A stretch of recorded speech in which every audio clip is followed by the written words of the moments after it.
Bringing Johannes Vermeer to America. Vermeer was an alias added to the christened name Jan Reinerszoon. Jan Renderson owned a wretched little structure at number 13 in New Amsterdam in the settlement of New Netherlands from 1655 to 1658. Rendersen is a phonetic spelling of Reinerszoon. Everett Duking was an artist and glazier who had made stained glass windows. His name is in the yellow block of the property map dated 1643, when New Amsterdam was first settled. His large house is in the middle of what started as Glazierstraat, then became Slikstraat, Muddy Lane, and today is South William Street after Willem Beekman. Previously, in 1648, Everett Duking signed an indenture contract to sponsor an apprentice from Holland. His apprentice's name is translated as Cornelius Janssen from Rotterdam. In the middle of the signature is a strange monogram, an abbreviated form of John Reinerszoon, incorporating the initials J.V. Vermeer may have been traveling incognito to hide his identity. Duking sold number 13, a house on Slikstraat, to Jan Renderson in 1655, noted as often away in Pavonia. Pavonia was land purchased by Michael Paul, Amsterdam burgermeister from the Lenape Indians, including 8 miles on the Hudson and Hackensack rivers from Bergen Point to the Bergen County line. Vermeer defaulted on his house purchase from Duking in 1658. The evidence points to Jan Reinerszoon, Jan Renderson, aka Jan Vermeer, to be the same person. This evidence is based on handwriting comparisons of 3 documents: an indenture from Everett Duking in 1649, the purchase of a New Amsterdam house from Duking at number 13, and a request as captain of the Gilded Beaver to bring back more than the standard limit of beaver pelts. However, Vermeer's identity is disguised because his name is slightly different each time. A handwriting expert could make an objective judgment that they are in the same hand. This means in 1648, Vermeer came to New Amsterdam as Everett Duking's apprentice, returned to Holland to wed in 1653, and was back in New Amsterdam working as an artist cartographer from 1655 to 1658. Vermeer New World paintings are misidentified as Dutch genre scenes by Adrian van Oostade and others. Portrait of Adrian van Oostade, attributed to Frans Hals, is actually a Vermeer self-portrait. The Getty Museum had this biography on their website. Adrian van Oostade, 1610-1685, Dutch painter. After his death in April 1685, Johannes Vermeer directed the sale of the vast contents of Van Oostade's studio. I wrote the Getty Museum and told them that Vermeer couldn't have been the executor of Van Oostade's artistic production. He died in 1675 because Vermeer died with significant debt. His family very likely used the name Van Oostade to sell off early portraits, genre scenes, landscapes, all painted by Vermeer in the New Netherlands. Vermeer's cartographic art. Cartographic charts were created with a graph on vellum from recorded coordinates which indicate location based on longitude and latitude. The dots of the coordinates become the boundaries between land, water, and property. Such maps are evident on the walls of many Vermeer paintings. In two previously misattributed self-portrait paintings entitled The Astronomer and The Geographer, Vermeer pictures himself in his studio with cartographic tools, a collection of old globes, and his rolled vellum maps. Vermeer's paintings were advertisements for his skill as both a cartographer and an artist. In the late 19th century, Theophile Thorberger was the first person to be able to identify Vermeer's paintings. TB knew Paul Gauguin from having his portrait done at the Nadar studio. Thorberger's knowledge of Vermeer's photographically derived art had a profound effect on Paul Gauguin's early hand-colored photographs and paintings. Thorberger commented on what he called Vermeer's mania for maps, and since Vermeer gets linked with the golden age of Dutch cartography. To date, Vermeer's cartographic motifs have been misunderstood and misidentified.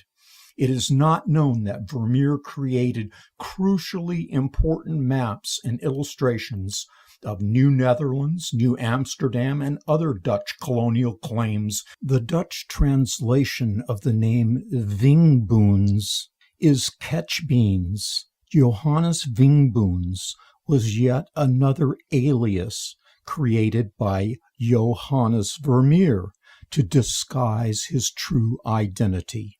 This may have been because he was restricted by his association with the Dutch East India Company, called the VOC, or he may have had to hide his identity due to avoiding creditors and debt.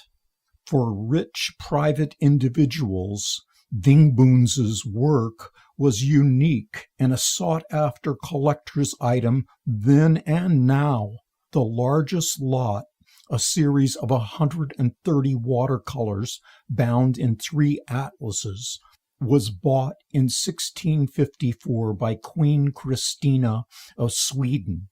Vermeer's original maps of New Amsterdam, the vicinity of Manhattan Island, and the New Netherlands were believed to be made circa 1665 to 1669. As the Dutch dominance of the colony waned, Dutch landowners were eager to establish property rights by establishing ownership. The Minutus map. Minutus can be associated with the word Manitou, which is the word in the Eastern Woodlands Native American vernacular for the unseen spiritual force and energy in the universe. The Minutus map was created circa 1665 and depicts the island of Manhattan and its relationship to the North and East rivers, Staten Island, Long Island, and the mainland. For the Native Americans, Manhattan Island was a summer camp, hunting ground, burial ground, and natural rock fortress. The map shows parts of the island were generally subject to flooding, and high parts farther north with exposed rock escarpments. The map shows how the area appeared in 1639. It is laid out with a grid and has Vermeer's characteristic compass rose. A legend shows the numbered location of real estate, farms, and plantations. The map indicates the land holdings of the Dutch settlers originally purchased by Peter Minuit from the Indians and sold to Dutch families and investors.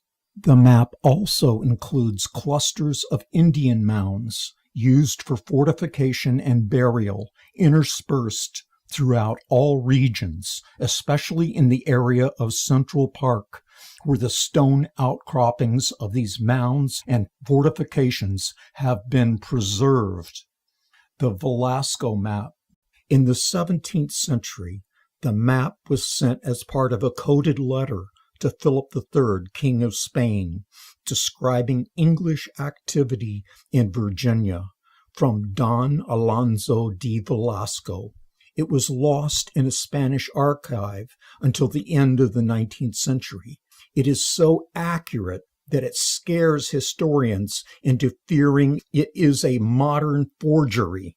The Velasco map can be identified as by Johannes Vermeer by comparison to the calligraphy of the other maps, and especially the block figurative map of 1614.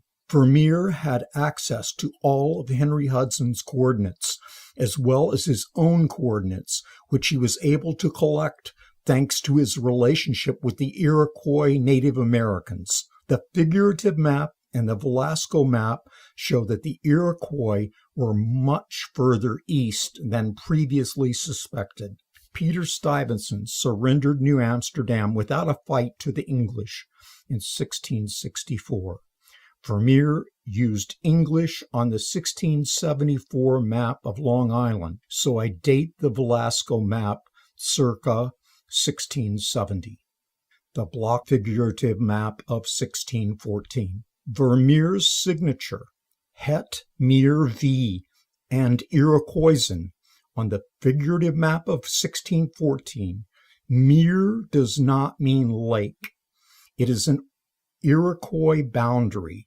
The Velasco map is not labeled Het Meer V and Iroquoisan, but the same area is bounded by blue lines. There is a notation left center on the Velasco map which states, all the blue is done by the relations of the Indians. Costello map. The Costello plan is entitled Abelindage van de Stad Amsterdam in Nieuwe Nederland, or Picture of the City of Amsterdam in New Netherland, an early city map of what is now the financial district of Lower Manhattan from an original of 1660. It was believed created by Jacques Cortelyou, a surveyor of what was then called New Amsterdam, later renamed by the settlers of the province of New York as New York City, with Fort Amsterdam as the center of trade and government. The map is presently in the New York Public Library and is believed to be a copy created circa 1665 to 1670 by an unknown draftsman from a lost Cortelyou original. It is an original map by Johannes Vermeer circa 1655 to 1658, with his own Manhattan house indicated. Secret maps in Vermeer paintings. Vermeer's maps contain secret coordinates exclusively obtained by Dutch explorers associated with the VOC, founded in 1602. Maps in the background of some of his paintings appear to be of Holland or Europe. However, he left subtle clues to their true identity. The painting, The Artist in His Studio, has an early chart featuring New Amsterdam. The Collect Pond is indicated as a swamp. Vermeer's Soldier with Laughing Girl is depicted as if it was mostly water. The subject of the map is in the negative space of the chart.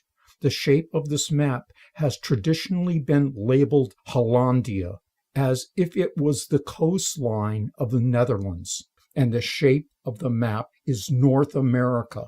In the Renaissance, pointillé evolved as a decorative technique by which patterns are formed on a surface by means of punctured dots. Instead of film, Vermeer used transparent paper to record camera obscura tracings with dots. The patterns were punctured with a straight pen and imprinted with paint or powder to form a nearly invisible pattern of white dots on vellum, canvas, or wooden panels, like a connect the dots picture. A sure way to identify an authentic Vermeer is to look for the hallmark characteristic of its conception, dots. Holding my Vermeer backwards to the light, I see a single large pinprick near the center. Sometimes the pinprick is painted over or glazed over. The mark of the pinprick is evidence of the technique used to secure and to align the paper patterns for the application of traced patterns of dots. His paintings were painted on vellum or canvas, which was mounted on canvas, wood panels, and hard paperboard. The white dots get mostly painted over, but many were left by accident or as texture and spectral highlights. Like a photographer's negative, the size of the transparent paper pattern was limited by the size of the glass back of the camera. Vermeer's main camera would have been about 11 by 14 inches, so his paper patterns would be in the range of 8 by 10 to 11 by 14 inches. The series of patterns created in the process of making a painting could be reused to recreate multiple versions of his paintings. Proportionally altering the scale of the paper patterns by projection allow him to make an enlarged or a miniature painting. It is laughable that art experts would believe Vermeer, an artist that used photographic methods, made only 40 paintings in his short lifetime. No Vermeer scholar has ever suggested that Vermeer made multiple versions of his paintings, a false assumption that has led to Vermeer experts automatically labeling other versions of his known paintings as fakes or modern reproductions. Based on their expertise, Vermeer experts would not be able to recognize an authentic Vermeer. Within the negative space of his paintings, Vermeer incorporates strange new cultural images and patterns in his art, symbols of the ironic curse of the snake that comes with the fruits from the New World Garden of Eden. Vermeer's subjects and self-portraits. Vermeer was also a private art and musical instruments dealer, as part of a family tradition passed down from his father. Vermeer appears outside selling musical instruments in a wide-angle panoramic camera obscura portrait by his painting teacher, Carl Fabritius. It is not widely known that his paintings, The Astronomer and The Geographer, are self-portraits in his studio. From the back in the concert, and he sits at his easel in The Artist in his studio. He is on the left, partying with mother-in-law in The Procuress. He is in The Music Lesson and in The Girl with Wineglass. The subject of his paintings was the aesthetic life of a dandy or sophisticate. The identity of the subject in Vermeer's paintings is hard to identify because they were conventionalized. This allowed the viewer or owner to imagine the subject as a character from his or her own family or experience. His wife and his family are the main subjects of his paintings. Vermeer's cast of characters is mostly limited to himself, his wife, and his mother-in-law, and their unnamed maid. In the Scarlett Johansson movie, the new maid becomes the object of Vermeer's sexual fantasy. This is far from the truth. His wife possessed a childlike beauty and posed for the girl with the pearl earring. He had 12 children with her. It is his wife who is the subject of his sexual interest. His daughters only became subjects at the end of his work. He eventually taught them how to paint, and their hand may be evident in his final paintings. The paintings are about their love and of the good life and the struggle to maintain it, balanced against the realities of Dutch fate in the New World. Hidden images of Vermeer's camera obscura in his paintings. Alive in the hope of a divine age of Dutch prosperity, with the promise of exclusive trade with Japan and New Amsterdam in America, Vermeer's aesthetic dreams, camera obscura, modern methods of photographic reproduction, and self-portraits are all evident in his paintings. Vermeer's camera obscura is practically invisible in the lower left foreground of the artist in his studio. It has an accordion-pleated bellows draped with fringe and a blue dark cloth. A stroke of white paint at the front represents the lens. Prior to restoration in view of Delft, on the middle of the near shore is an image of a portable bellows box camera on a tripod. I am using an old photographic postcard and a hand-colored miniature mezzotint from the author's collection to show evidence of this camera. In the globe of Allegory of Faith, the glass windows and a lens all reflect white window light amidst the dark room. In the same way, Girl with the Pearl Earring reflects the windows and lens in the irregular-shaped freshwater pearl from America in her ear. Destructive restoration of Vermeer's known paintings. In the past, Vermeer's known paintings were destructively cleaned with solvent. In the process, the top layer of glaze varnish mixed with paint was removed, exposing the bright undercolor. The transparent glaze color and the undercolor were intended to visually blend into a third color, so an essential part of the painting has been erased to fix Vermeer's photographically derived images. They have been overpainted and finished by technical painters. For example, by 1800, the view of Delft was already the victim of 50 restorative treatments. In the process, they erased the image of Vermeer's camera obscura to the right of the two ladies on the sand below the large shadow near the center, still evident on author's miniature mezzotint version of the view of Delft. Recently, the Gemäldegalerie Gallery, Dresden, decided to remove the paint covering the image of a Cupid painting in the background of Girl reading a letter at an open window. This same Cupid painting was used in the background of Lady Standing at a Virginal. The scale of the Cupid painting in Girl reading a letter at an open window is larger than in Lady Standing at a Virginal. The painting in the background with the Cupid is a graphic disruption and ultimately overwhelms the composition of Girl reading a letter at an open window. Vermeer intentionally painted over the Cupid to give the painting a back wall to stop the viewer's eye. Unrestored paintings of Girl reading a letter at an open window and Lady Standing at a Virginal can be compared to the known versions. The Cupid image is quoted from a painting of Jan Janzoon, a Dutch pirate that left his Dutch family and became a Barbary Coast corsair named Marat Rees, and the president of the Republic of Saul. The reflected image of the girl reading a letter at an open window is an image of death. Subliminal images of the New World include a cardinal in the red curtain flying in the window and a lizard climbing up within the folds of the green curtain. A boat of fruits floating on a sea monster in the waves of the Persian carpet. Girl with Pearl Earring.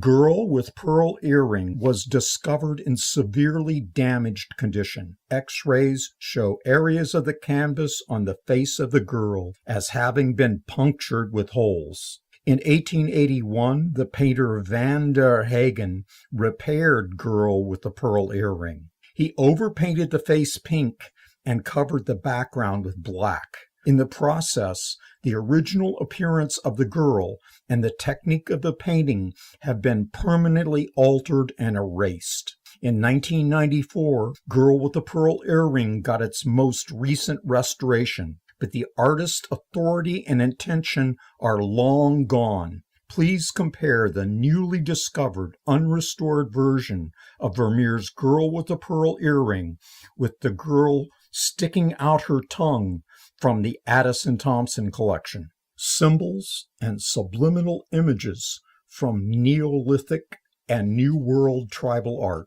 The heritage for subliminal images in works of art comes out of early map makers who used strange sea creatures and monsters to illustrate the uncharted parts of their maps, and English engravers who copied art for printing with ink by engraved metal plates. These artists also use the negative space of images to insert subliminal images. This was done for artistic, ironical, and practical purposes. It was Vermeer's way of reconciling New World art images with Old World definitions of art.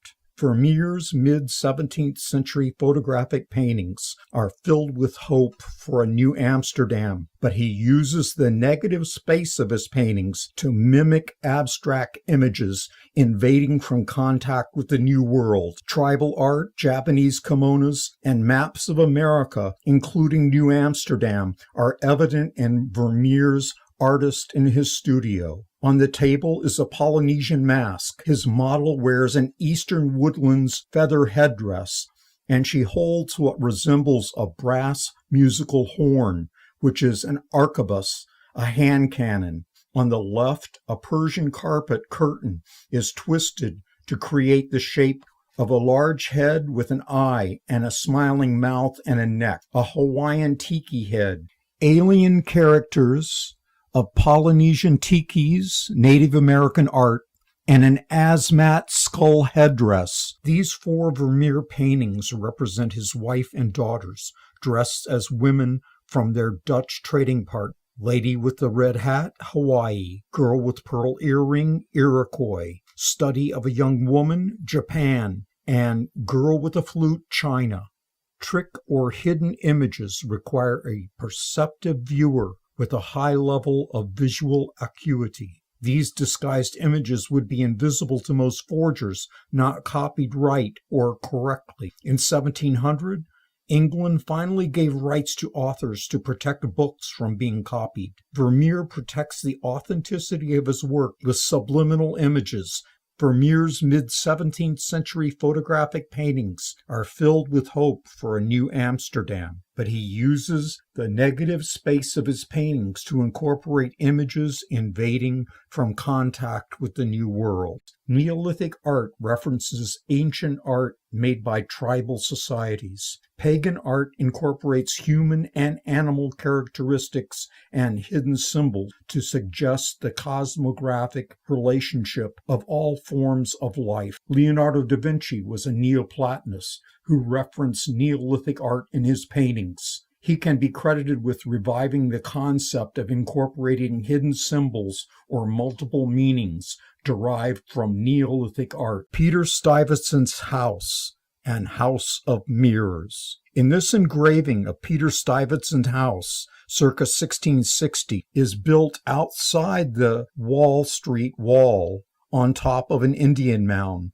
because this was lowland prone to flooding. In the vicinity of present-day 8th Street and 1st Avenue, with St. Mark's Church, which is located on 11th Street and 3rd Avenue, and Peter Stuyvesant's House of Mirrors, previously on 14th Street and 1st Avenue. The author lives 5 blocks away from the location of Peter Stuyvesant's first house. How Vermeer's paintings got lost. Vermeer's 17th century paintings mostly remained in Holland until the time of the American Revolution, near the end of the 18th century. In the early 19th century, they found their way to collectors in England and Germany, and in the late 19th century, the collections of American robber barons, who used their business judgment and assumed that you can buy anything with money. Holland is a giant warehouse for paintings. Even residents of the lowlands kept and collected houses full of antique paintings. England was the first country to promote the collection of Dutch art. Americans came late in the 19th century grand tour of Europe, and soldiers in World War I and World War II. Now this art is lost in anonymous collections in America and for sale on Etsy and eBay. The term tronie is misidentified in our art history books.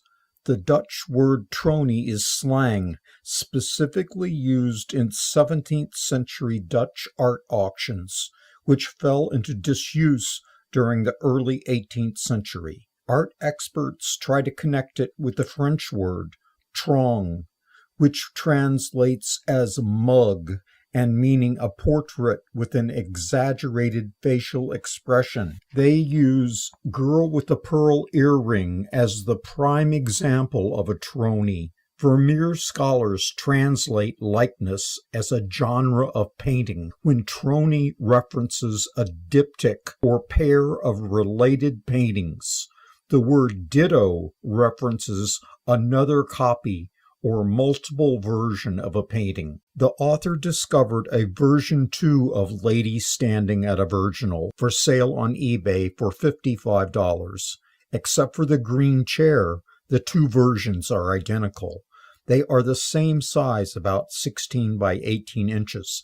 This is because the two paintings are photographically derived. The method of production is an image traced with paper patterns with a built-in means of reproduction. Vermeer's versions may be slightly different in execution, but this has nothing to do with their authenticity. Vermeer's ability as an artist is reflected in his skillful recording of the camera obscura image. In the 19th century, using the same camera, chemicals were applied to the paper to allow a direct recording of the optical image. Forensic art evidence. These two versions of the guitar player, the only difference being one has curls and one has her hair pulled back into a bun, and the fringe on the cloth table cover in the background of guitar player with bun includes the rough self-edge of the blue silk fabric. They are identical in size. Nevertheless, version 2 with the bun is labeled a modern copy and is withheld from display by the Philadelphia Museum of Art. Maybe it was easier to play the guitar with her hair pulled back. The absurd reasoning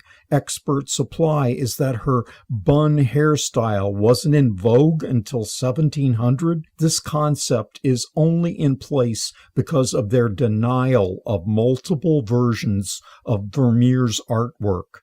To this author, the multiple versions of the guitar player are dittos, both versions of authentic likenesses of the same painting. The gross assumption that there is only one version of each Vermeer never allows for the reality of multiple versions of his paintings. Another example, this diptych, version 1 and version 2 of Lady Standing at the Virginal, and version 1 and version 2 of Seated Lady at a Virginal. Please compare the new versions in the Addison Thompson collection to the restored known versions. The green on the chair in the foreground has been erased from the National Gallery of London version, allowing the ultramarine underpainting to show through. The lady seated at a virginal is painted in the Tenebros style, invented by Leonardo da Vinci, like a figure at night illuminated by candlelight in a dark room.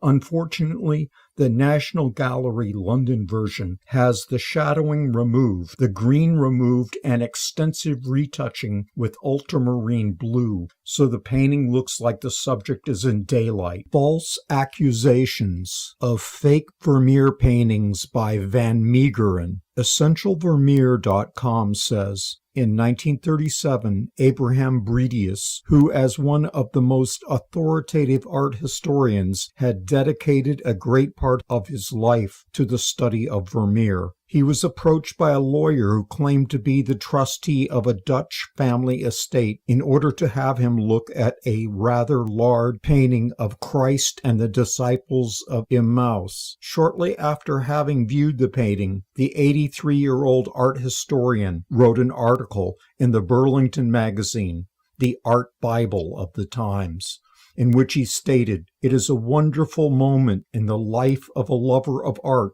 when he finds himself suddenly confronted with a hitherto unknown painting by a great master, untouched on the original canvas and without any restoration, just as it left the painter's studio. And what a picture! Neither the beautiful signature nor the pointillettes on the bread, which Christ is blessing, are necessary to convince us that we have here, I am inclined to say, the masterpiece of Johannes Vermeer of Delft, quite different from all of his other paintings, and yet every inch of Vermeer. In no other picture by the great master of Delft do we find such sentiment, such a profound understanding of the Bible story, a sentiment so nobly human expressed through the medium of the highest art. Despite this clear statement of authenticity, Bredius must have flip-flopped to cast doubt on the authenticity of the Vermeers associated with Van Meegeren. Like a shell game, the pea is not in the shell the shill picks. It's not under any shell. Van Meegeren was not dangerous because he sold art to the Nazis. He was dangerous because he was an art expert who could authenticate a Vermeer painting. The experts deserted Van Meegeren because he became rich during wartime. The Utrecht Caravaggisti Christ paintings were from an earlier period in Vermeer's work and don't fit seamlessly into Vermeer's oeuvre. A forensic examination with a low-powered microscope would be sufficient to authenticate the work. Van Meegeren wasn't guilty of forging art. He became the scapegoat for making art fake. He would never sell another Vermeer. Finally, no one actually did a forensic examination of Van Meegeren's Vermeers to determine if they are authentic. You could paint a facsimile Vermeer, but it is impossible to create a fake Vermeer. The judge accepted that Van Meegeren knew how to paint a Vermeer rather than determining the authenticity of the Vermeers Van Meegeren sold to the Nazis. Wikipedia says, meanwhile, M. Jean Ducon, a Brussels art expert and restorer, stated in his 1951 book that he believed The Supper at Emos and The Last Supper too to be genuine Vermeers. Ducon went on to state that conclusions of Dr. Paul Corman's panel of experts were wrong. Daniel George van Boonigen was the buyer of The Last Supper too, interior with drinkers, and the head of Christ, and he demanded that Dr. Paul Cormans publicly admit that he had erred in his analysis. Cormans refused, and von Boonigen sued him, alleging that Cormans' wrongful branding of The Last Supper too diminished the value of his Vermeer, and asking for compensation of £500,000. The trial was set for 2 June 1955. But was delayed owing to Van Boonigen's death on the 29th of March, 1955. Approximately 7 months later, the court found in favor of Corman, and the findings of his commission were upheld. Corman's opinion is questionable, and none of these early Vermeer paintings was ever properly authenticated. The only fake Vermeer Van Meegeren ever painted was in the courtroom for the judge. He avoids a firing squad, but now he is a forger, a person who makes counterfeit art for money. Evidence of opium in Vermeer's paintings.